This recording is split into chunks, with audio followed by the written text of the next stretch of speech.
मंगलमय मंगल करण वीतराग विज्ञान।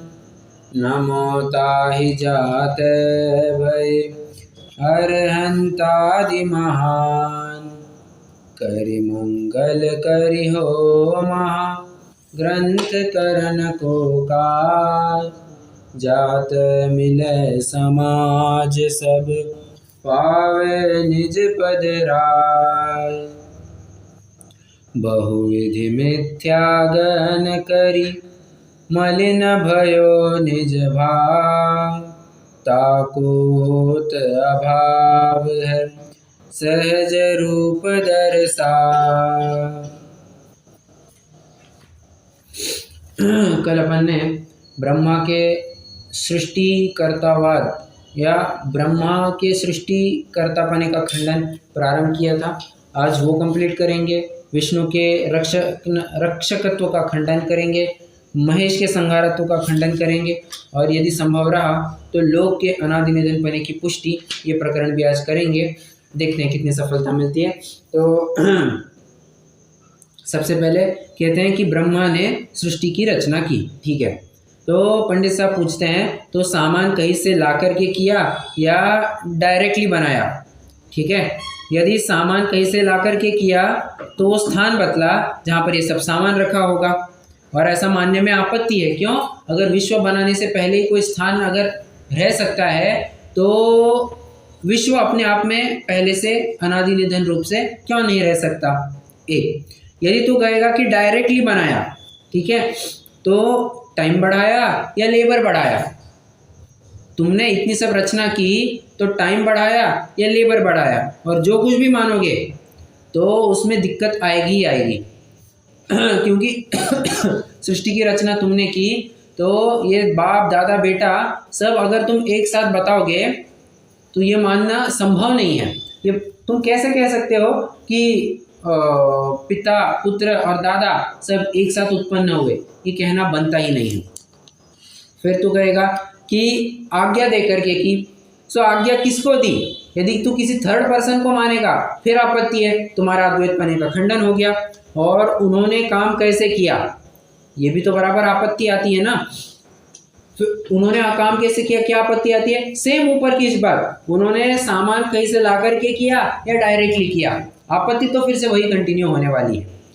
यदि तू कहता है नहीं ब्रह्म की इच्छा से कार्य हुआ, तो सिर्फ इतना कहना कि ब्रह्म इच्छा का करता है, ब्रह्म ने सृष्टि की रचना की, ये कैसे कह सकता है? नहीं कह सकता। तो ब्रह्म तो इच्छा मात्र का करता हुआ।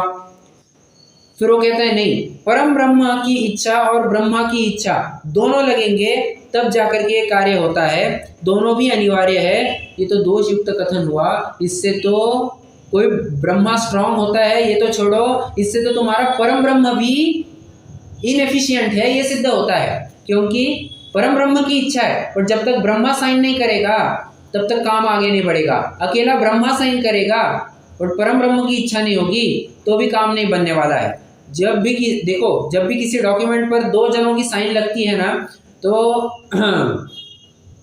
दोनों ने साइन की हुई होनी चाहिए। अगर एक भी नकार दे तो वो डॉक्यूमेंट साइन ही नहीं हो सकता, डॉक्यूमेंट पास ही नहीं हो सकता। मतलब दोनों की इनएफिशिएंसी सिद्ध होती है।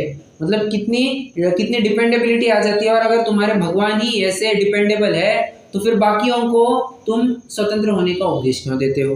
ठीक है, फिर आगे पंडित साहब प्रश्न पूछते हैं, ठीक है तुमने 2 मिनट के लिए मान लेते हैं कि तुमने सृष्टि की रचना की। हमने पहले तर्कों से तो ये खंडन कर ही दिया कि सृष्टि का कर्ता इस प्रकार से मानना बिल्कुल भी योग्य नहीं है, सृष्टि का कोई कर्ता नहीं हो सकता है। बट 1 मिनट के लिए अपन 2 मिनट के लिए अपन ये मान लेते हैं कि किसी ने सृष्टि की रचना की, तो बनाते तो कोई अच्छी वस्तु बनाते ना। कोई बनाते वक्त जली हुई रोटी बनाएगा या अच्छी गरम रोटी बनाता, क्या कहते हैं, फूली हुई रोटी बनाएगा, एकदम दिखने में एकदम खाने में एकदम लाजवाब, ऐसी रोटी बनाएगा या जली हुई रोटी बनाएगा? कोई ऐसी सब्जी बनाएगा क्या जिसमें नमक ही नमक भरपूर डाल दिया हो? ऐसा तो कोई करेगा नहीं। एकदम स्वादिष्ट और लाजवाब लजीज ऐसा खाना बने, ऐसा ही कोई बनाना चाहेगा। बनाने वाला तो अच्छा ही बनाना चाहता है। तुमने ये सब खराब वस्तुएं क्यों बनाई, अनिष्टकारी वस्तुएं क्यों बनाई? ये एक प्रश्न पंडित साहब पूछ रहे हैं। आगे पंडित साहब कह रहे हैं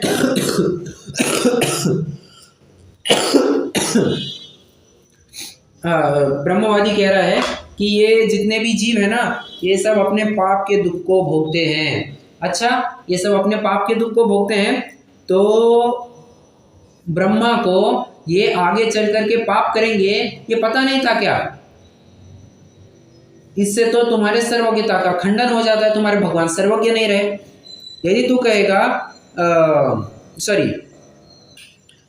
जब वे पाप कर रहे थे तब क्यों नहीं रोका, इससे तो तुम्हारी शक्तिहीनता भी सिद्ध हुई।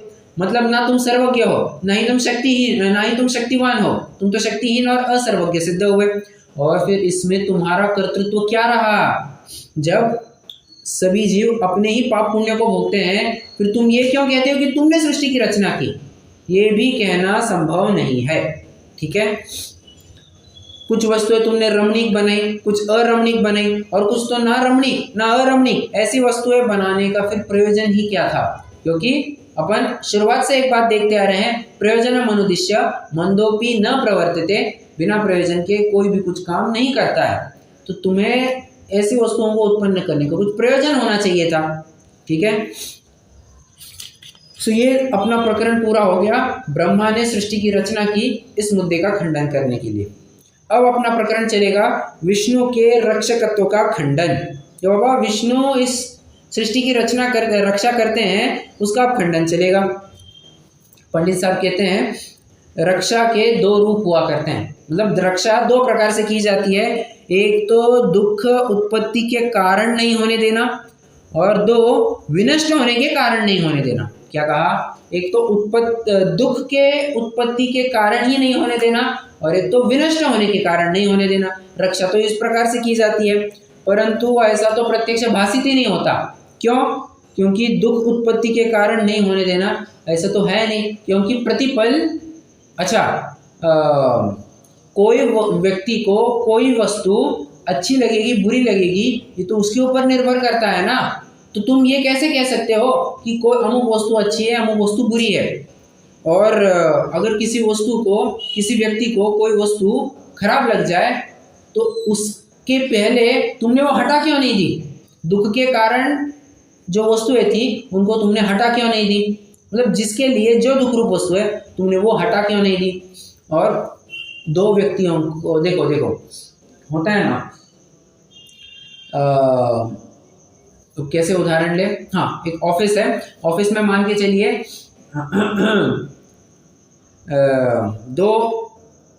दो लोग हैं और उनका एक बॉस है। ठीक है, एक बॉस को चाहता है और एक बॉस को नहीं चाहता। ठीक है, इससे बताइए बॉस की कोई गलती है क्या? एक बॉस को चाहता है एक बॉस को नहीं चाहता है, इसमें बॉस की कोई गलती? बॉस की क्या गलती है? ये तो तुमने अपनी भ्रमणा बना रखी है, और एक के अच्छे मानने से और दूसरे के बुरे मानने से बॉस कोई अच्छा बुरा नहीं थोड़ी ना होता है, बराबर। बट यहाँ पर तो हालांकि मैं थोड़ा सा प्रकरण से भटक गया, कहने का मुद्दा इतना ही है कि किसी को अगर वो दुख रूप लग रहा है तो तुमने उसके पहले उसे हटा क्यों नहीं दिया, और दूसरे के लिए अगर वो सुखरूप है तो तुमने उसके लिए बनाए रखना चाहिए था। अब इसके बीच में वो बीच का आदमी पिसा जा रहा है, उसकी भी अपनी सत्ता है या नहीं है? तुमने कभी उसको जा करके पूछा क्या कि तुम अच्छी हो या बुरी हो? वस्तु तो वस्तु हुआ करती है। ठीक है, तो तुमने किसी वस्तु को हटाना जुटाना ये कैसे कर सकते हो? रक्षा करना ये कैसे कर सकते हो? नहीं कर सकते। और चूंकि तुमने ठेका ले रखा है इसलिए हम पूछ रहे हैं कि तुमने दुख के कारण वस्तुओं को क्यों नहीं हटाया पहले? और क्या कहते हैं, विनष्ट होने के कारण जो है उनको क्यों होने दिया तुमने? जैसे बॉम्ब है और क्या कहते हैं बंदूकें हैं, इनको उत्पन्न होने से पहले क्यों ख़त्म नहीं कर दिया? क्यों नहीं ख़त्म करने दिया? जैसे ये कोरोना वगैरह हो गया, इतना उसका उतना प्रादुर्भाव रहा, इसका इतना फैल गया कि पूरी दुनिया में, दुनिया क्या कहे आज जिसे दुनिया माना जाता है, सारे देशों में हाहाकार मच गई। अब ऐसे में विचार कीजिए कितने ही लोग उसमें मारे गए। अब उसमें तुमने वो उत्पन्न होने से पहले क्यों नहीं रोक दिया? कुछ तो उपाय योजना करनी चाहिए थी तुम्हें। तो काय के तुम रक्षक हो? और ये इसलिए तो पंडित साहब कह रहे हैं, ये तो प्रत्यक्ष भाषित नहीं होता कि तुम इनके रक्षक हो। फिर वो कहता है नहीं नहीं नहीं, थोड़ा सा इल्ज़ाम लगाया जा रहा है, थोड़ा नहीं कुछ ज़्यादा ही इल्ज़ाम लगाया जा रहा है।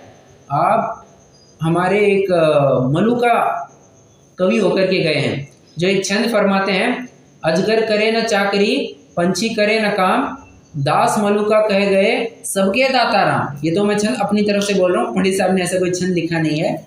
बट कहता है कि चींटी को कण भर की, कुंजर को मन भर की, टिटरी इन सब की रक्षा की है। आप क्या कहते हो कि इनको कुछ नहीं मिलता? चींटी को बराबर अपने कण भर मिल जाती है, और कुंजर को अपने मन भर मतलब उसको जितना खाने को चाहिए उतना उसको मिल जाता है। ये टिटहरी है, उसके अंडे एक बार समुद्र बहा ले गया था, तो टिटहरी ने फिर एक बार गरुड़ पक्षी से विष्णु से जाक लगाया, अपना थोड़ा सा सेटिंग करवाई कि गरुड़ थोड़ा सा अपने बॉस से मेरा काम करवा दो ना। तो सेटिंग लगा करके फिर कह दिया फिर से लौटा दो, तो उसके समुद्र ने फिर से अंडे लौटा दिए थे। ये ऐसी तो इनकी कहानियां हैं जो कहते हैं कि टिटहरी की रक्षा की। हम प्रश्न पूछते हैं, क्या चींटी, कुंजर और टिटहरी ये तीन ही गवाह है तुम्हारे? ये तुम्हारे तीन ही गवाह है, और तुम इन तीन के ऊपर, तीन के बलबूते के ऊपर तुम कहते हो कि विष्णु इस लोक का रक्षण करता है। अरे ये तीन ही तो पूरा लोक नहीं है, ये तीन ही क्या संपूर्ण लोक रूप है क्या? ऐसी तो बात नहीं है। इस संपूर्ण लोक में इनके अलावा और कितने भी जीव है, तो उनकी रक्षा क्यों नहीं करते? अरे तुम तो तीन उदाहरण देकर के ये रोप जमाना चाहते हो कि विष्णु इसका रक्षण करता है। हम तो एक भी अगर ये सिद्धांत तुम्हारा फेल होता हुआ दिखाई दे, एक भी हम उदाहरण दे, तो हमारी उसमें सफलता है। और हमारे पास एक नहीं, मेजोरिटी एग्जाम्पल उसी के हैं। अधिकांश जन देखो सब दुख से ग्रसित है, तो सबकी रक्षा क्यों नहीं करते? ये कितने ही जन मारे जाते हैं, उनकी रक्षा क्यों नहीं करते? ये अभी ये हुआ था ना बीच में, क्या कहते हैं वो, एयर क्रैश हो गया था। क्रैश मतलब फ्लाइट खराब हो गई और गिर गई, कितने 265 लगभग कुछ लोग मारे गए, कितने ही जन उसमें, एक ही जन जैसे तैसे बच गया। तू कहेगा नहीं साहब उसको तो बचाया ना, उस एक आदमी, कौन तो विजय कुमार या विनय कुमार, जो कोई भी था, उसको बचाया ना। बाकी के 265 लोगों का क्या? उनको क्यों नहीं बचाया? उन्होंने ऐसा क्या किया था? और कितने छोटे छोटे बच्चे थे जो ट्रैवल कर रहे थे, और तुमने उनको तो नहीं बचाया। ये बहुत हंसने वाली बात है। तुम एक दूसरे को एक हाथ दूसरे को बचा करके ये कहते हो कि हमने रक्षा की, बाकी जो मरते हैं उनकी क्यों रक्षा नहीं की? ठीक है, तो उस समय में तुम्हें ज्ञान नहीं था या शक्ति नहीं थी? यदि तू कहेगा कि ज्ञान नहीं था, बोलो, तो तुम्हारी सर्वज्ञता सिद्ध नहीं हुई। और यदि तू कहेगा कि शक्ति नहीं थी, तो बिना शक्ति लिए तू काय का बॉडीगार्ड है? हाँ, अगर किसी में ताकत ही नहीं है, वो क्या बॉडीगार्ड करेगा, क्या दूसरों की रक्षा करेगा? ऐसी बात है। वो कहता है नहीं साहब, सभी अपने अपने कर्तव्य का फल भोगते हैं। अच्छा, ये वैसी पिछले जैसी बात हो गई। ब्रह्मा सृष्टि का करता है, इसमें भी एक बात आई थी, क्या सभी अपने पाप पुण्य को भोगते हैं? ये भी वही कह रहा है कि सब अपने अपने कर्तव्य का फल भोगते हैं। तो फिर इसमें विष्णु ने क्या किया? तो काय के लिए ढिंडोरा पिटा रहे हो कि विष्णु सबका रक्षण करता है? तो छोड़ो ना सबको, सब जगह एक ही तो बात बतलाओ तुम, कि या तो तुम सर्वत्र होनहार बतलाओ या तो सर्वत्र कर्तृत्व लो। यदि तुम सर्वत्र होनहार बतलाओगे तो फिर तुम्हें ये कहने का कोई अधिकार नहीं है कि तुमने चींटी, कुंजर और टिटहरी, और थोड़े आगे चल करके कहेंगे कौन था वो, कौन था नाम, क्या, प्रहलाद की रक्षा की। और तुम ये जो जनरलाइज स्टेटमेंट कहते हो ना कि सबकी रक्षा करते हैं, ये भी काय के लिए कहते हो? फिर ये भी कहना नहीं बनेगा। और यदि तुम कर्तृत्व लेते हो तो तुम दूसरों को बचा नहीं पाए, तुम्हें इसका भी कर्तृत्व लेना पड़ेगा। दो सर्वत्र न्याय एक ही लगेगा। ठीक है, वो कहता है नहीं साहब, आप थोड़ा गलत समझ रहे हैं। भगवान तो भक्तों की रक्षा करते हैं। लो, अब तो और दिक्कत खड़ी हो गई, भक्तों की रक्षा करते हैं। अच्छा, तो विष्णु ने तो निष्प्रभ होना चाहिए था। भगवान ऐसा भेदभाव कब से करने लग गए कि मैं किसी की रक्षा करूंगा और किसी की रक्षा नहीं करूंगा, मैं तो सिर्फ भक्त की रक्षा करूंगा, अभक्त की रक्षा नहीं करूंगा। और तुम बताओ तुम्हारे भगत भी कहाँ पर आज सुरक्षित है?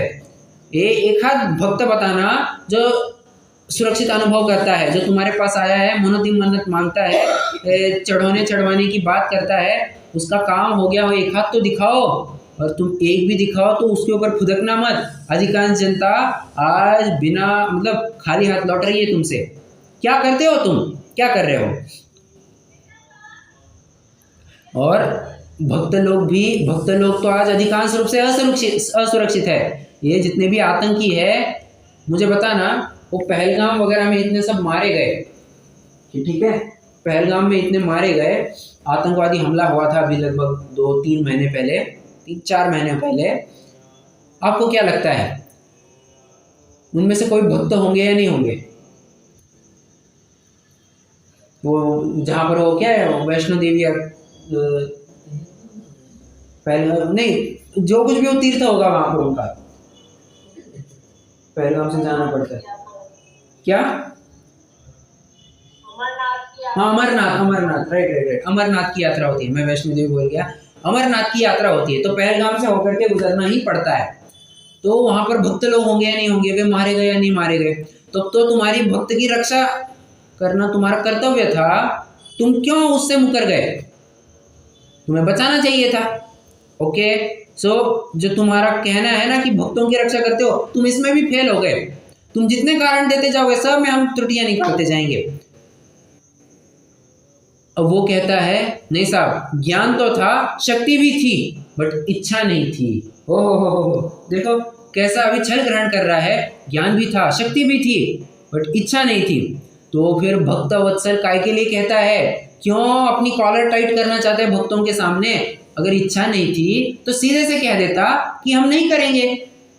पहले कहना, देखो होता है, बहुत बार होता है, हम किसी को कहे कि मैं किसी कंपनी में जाऊं, ठीक है, या फिर मैं किसी को कहूं कि मैं तुम्हारा ये काम कर दूंगा, और मेरे पास काम करने योग्य सुविधाएं भी थी, बट फिर मैं कहूं कि नहीं साहब, मैंने काम इसलिए नहीं किया क्योंकि मेरी इच्छा नहीं थी।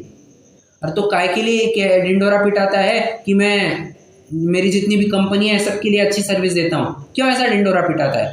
कहना बिल्कुल भी ठीक नहीं है। तो सेम यहाँ पर भी लगता है, भक्तवत्सल काय के लिए कहता है? फिर कहना बिल्कुल भी नहीं बनता। और तुम बताओ, तुम्हारे ये भक्त है, ये सोमनाथ आदि में जितना भी हमला हुआ है, क्या कर रहे थे तुम? ये मोहम्मद गजनी, कौन था, मोहम्मद गजनी शायद, एक यहाँ पर कोई यहाँ पर एक अरब से कोई एक ट्रैवलर यहाँ पर घूमते घूमते आ गया। भारत भ्रमण के लिए पहले बहुत आते थे, तो ऐसे एक कोई अरब राज्य में से एक यहाँ पर आ गया। उसने सोमनाथ मंदिर के बारे में खूब प्रशस्ति लिखी।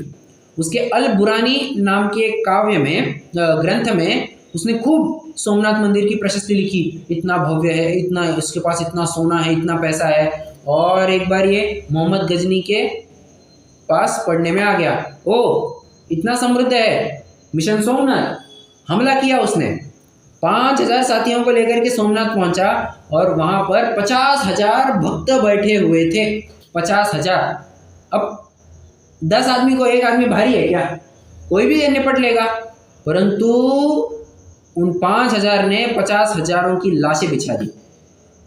और ये जब तब आराधना भक्ति करते बैठे, तब उस समय में इतने 50,000 लोग तुम्हारे सामने मारे जा रहे हैं, तब क्या कर रहे थे तुम? और सोमनाथ को खूब एक दैवी मंदिर माना जाता है, तब क्या कर रहे थे तुम?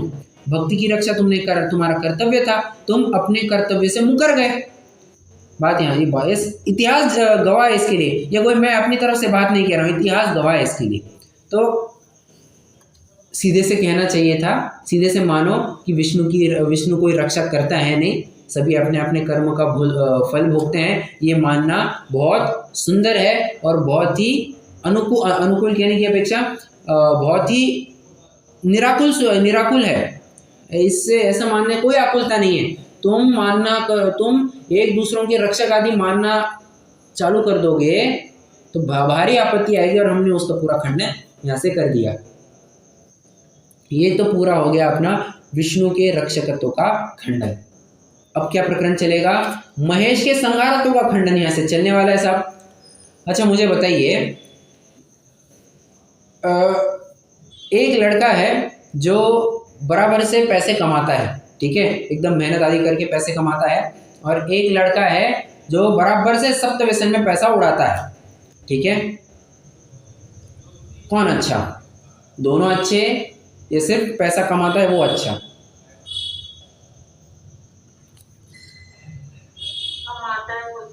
कमाता है वो अच्छा। इनके हिसाब से दोनों अच्छे हैं। मतलब उदाहरण को आप सिद्धांत में घटित कीजिए।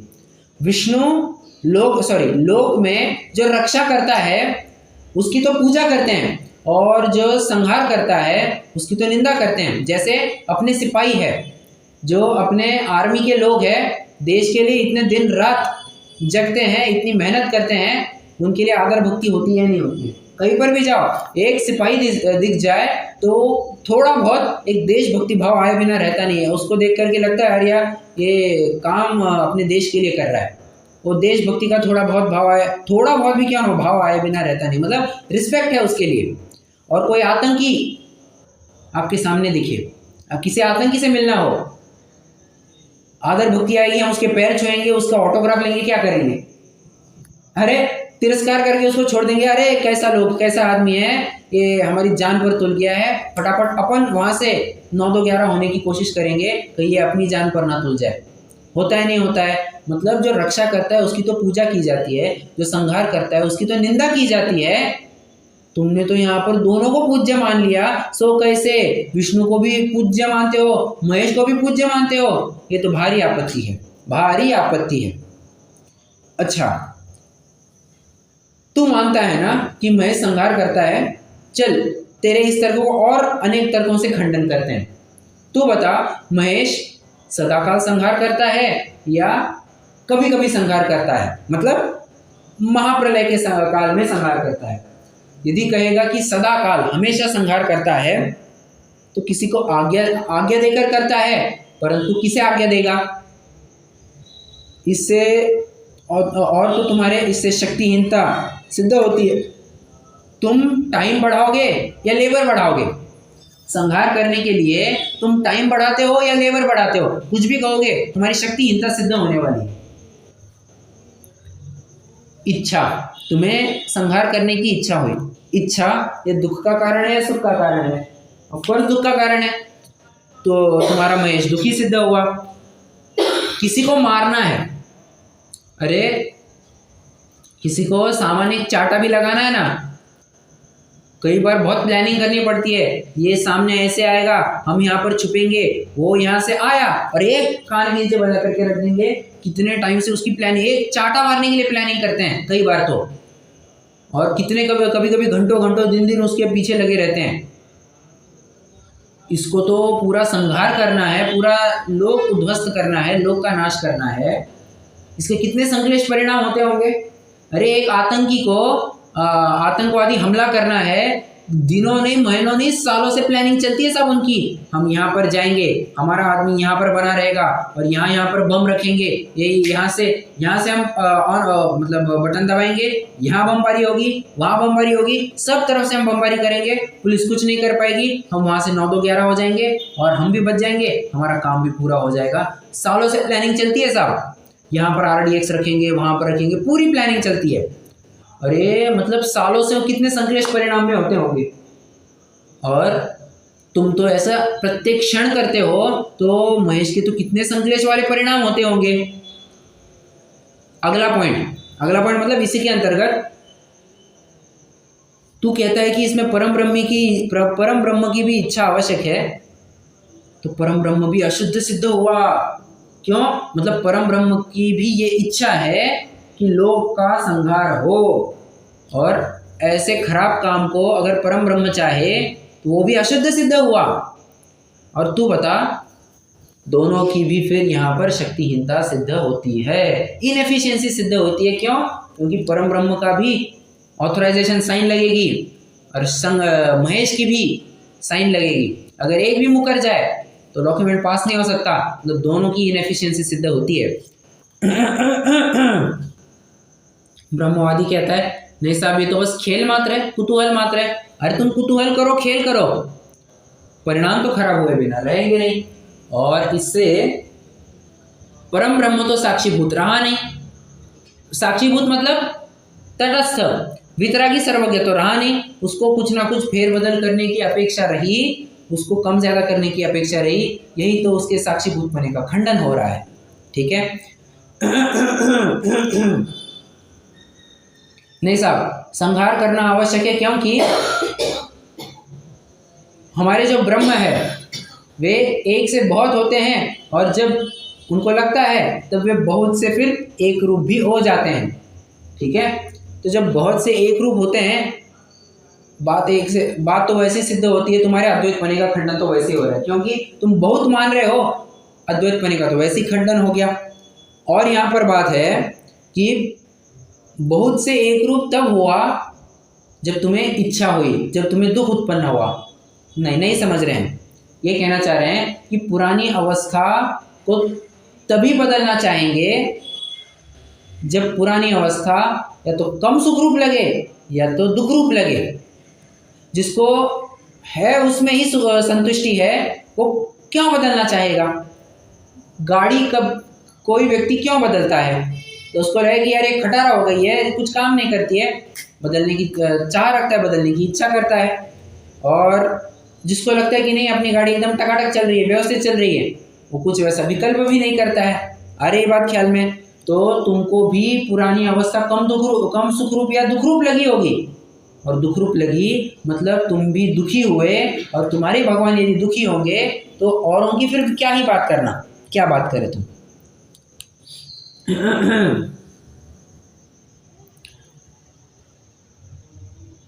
थोड़ा आगे तर्क रखते हैं। वैसे यहां तक फॉलो कर रहे हैं सभी जन?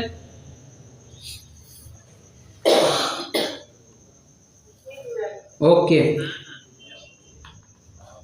अब वो कह रहा है, अब ब्रह्मवादी कह रहा है कि ये जो महाप्रलय होगा ना, तो महाप्रलय होने के बाद जितने भी भक्त लोग हैं वे ब्रह्म में विलीन हो जाएंगे, और जितने भी अभक्त हैं वे माया में विलीन हो जाएंगे। अच्छा, तो तू बता, ये माया है सो आगे चल कर के ब्रह्म में विलीन होती है या नहीं होती है? यदि तू कहेगा विलीन नहीं होती है, तो दो अलग अलग वस्तुएं हुई, अद्वैत पने का खंडन हो गया। तो तुम जो कहते हो ना सर्वापि अद्वैत, तो अद्वैत पने की बात ही नहीं रही।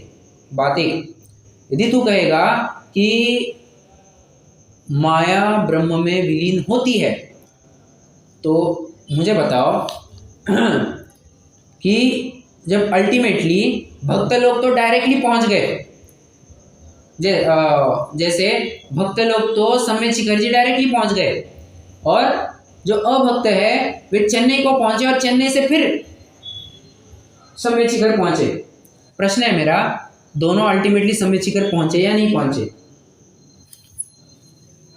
बिल्कुल पहुंचे। तो जब रास्ता कोई भी हो, जब अल्टीमेटली सबको सम्यक शिखर पहुंचना ही है, तो फिर दो अलग अलग रास्ते ये ऐसे क्यों बताते हो? अल्टीमेटली सबको वहीं पर पहुंचना है। उसी प्रकार तुम कहते हो कि ये भक्त ब्रह्म में विलीन होता है, और जो अभक्त है वे माया में विलीन होते हैं, और माया भी आगे चल करके अगर ब्रह्म में विलीन होती है, तो फिर भक्त क्या अभक्त क्या, फिर डिफरेंशिएट क्यों करते हो, और मोक्ष मार्ग का उपदेश क्यों देते हो? फिर तुम्हारे मोक्ष मार्ग का उपदेश देना निरर्थक ठहरा। ओके।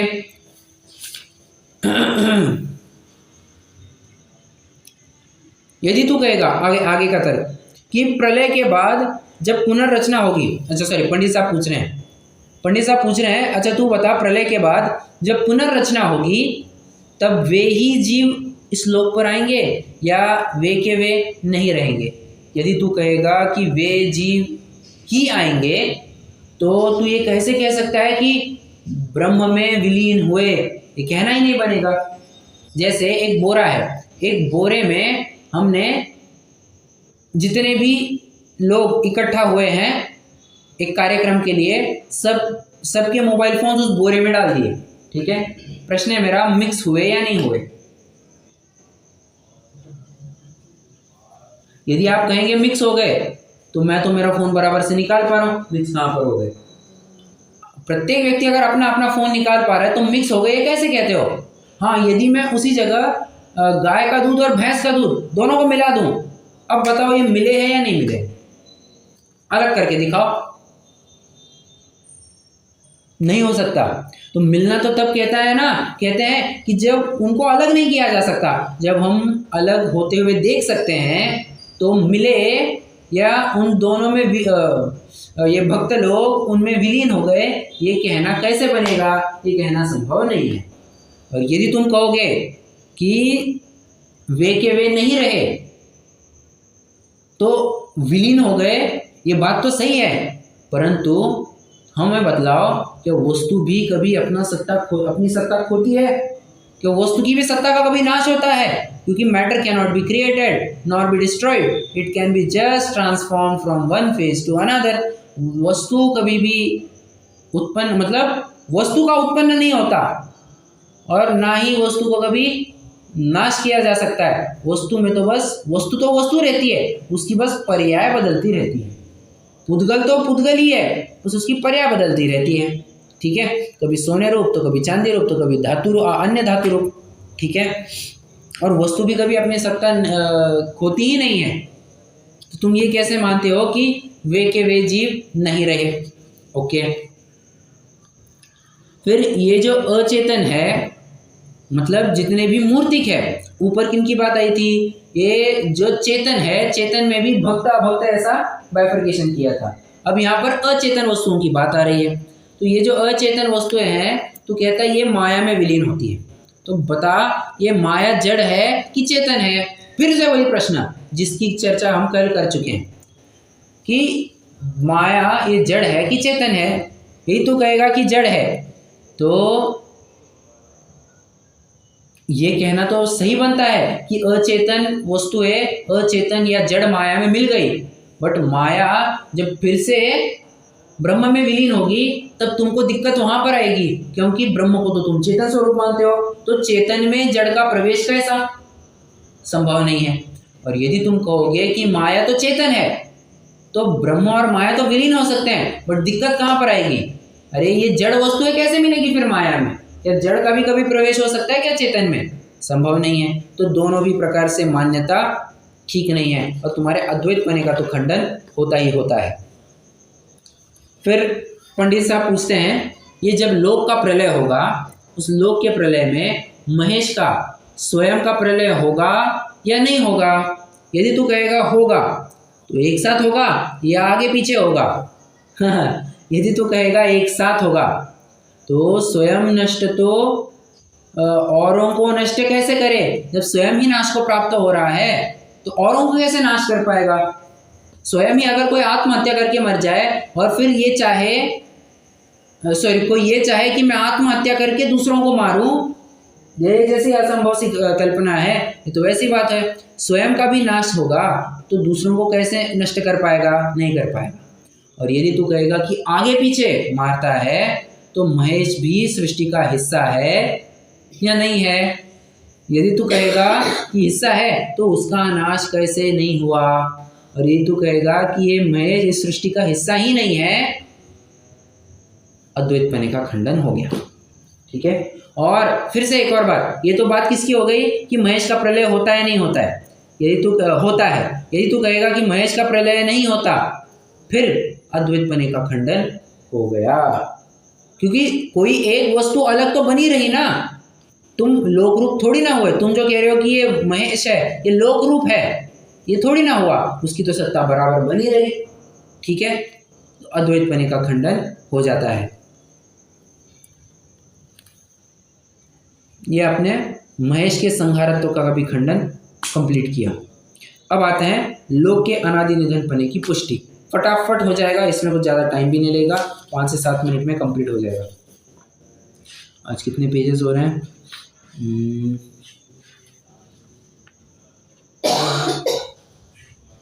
1 2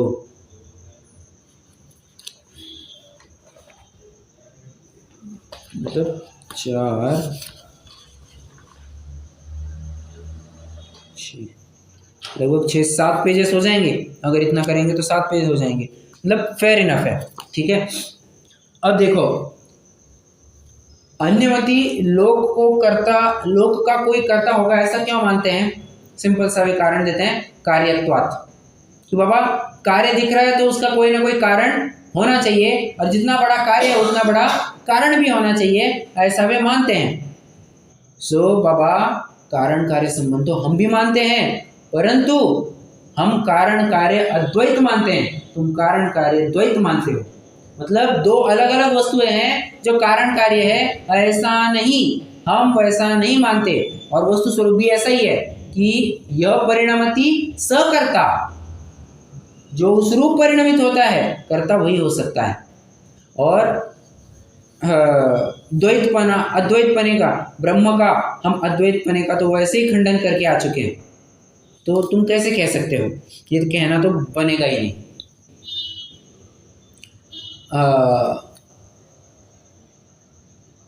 अब पंडित साहब कुछ तर्क देते हैं। देखो, अस्तित्व नय है कि सब अस्तित्व नय, अस्तित्व गुण, जीवत्व शक्ति, सबका आशय एक ही है, क्या? कि जीव है, जीव की सत्ता है, उसका एग्जिस्टेंस है, ये सत्ता दर्शाने के लिए अस्तित्व गुण है। अब जब सत्ता है तो तुम ये कैसे कह सकते हो कि कोई वस्तु उत्पन्न हुई, कोई वस्तु नष्ट हो गई? ये कहना नहीं बनेगा। ठीक है।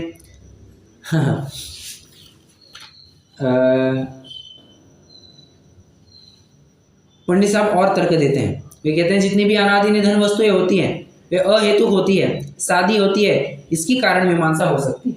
ठीक है, जैसे नमक खारा क्यों है साहब, ये सवाल मत पूछो, ये यूनिवर्सल फैक्ट है, और अनादि निधन बात है तो ये अहेतुक है। ठीक है, फिर कहते हैं परम ब्रह्म स्वयं सिद्ध, तो बाकी वस्तु स्वयं सिद्ध क्यों नहीं? तू कह रहा है ना कि परम ब्रह्म स्वयं सिद्ध है, तो बाकी वस्तुएं स्वयं सिद्ध क्यों नहीं हो सकती? हाँ, बाकी वो कहते हैं नहीं सब बाकी वस्तु में संभव नहीं है, तो तू संभावना में दूषण बतला। तो ऐसे संभव नहीं है, तू प्रूव करके दिखाना।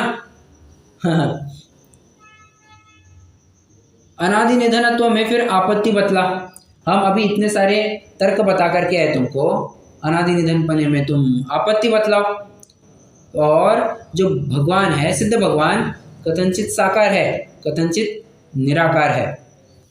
तो जो हमारे भगवान हम मानते हैं ना, सिद्ध भगवान, वे कथनचित साकार है, कथनचित निराकार है। प्रदेशत्व गुण की अपेक्षा देखें तो साकार है, और आंखों से दिखाई नहीं देते इसलिए निराकार है। तो ये कोई किसी को करता वर्ते है नहीं, लोग तो अदानी कहाँ से आ गया, अनादि रूप से चलते आ रहा है और अनंत काल तक चलता रहेगा। इसमें किसी भी प्रकार की कोई भी छेड़खानी नहीं होगी। तो बस अपनी इतनी बात थी कि ये लोग के अनादि निधनपने की पुष्टि, ये प्रकरण भी हो जाता है। और देखो कोई प्रश्न हो तो पूछ सकते हैं, नहीं तो अभी अपन जिनवाणी स्तुति करेंगे। आज का मेरा जितना टारगेट था लगभग उतना हो गया है।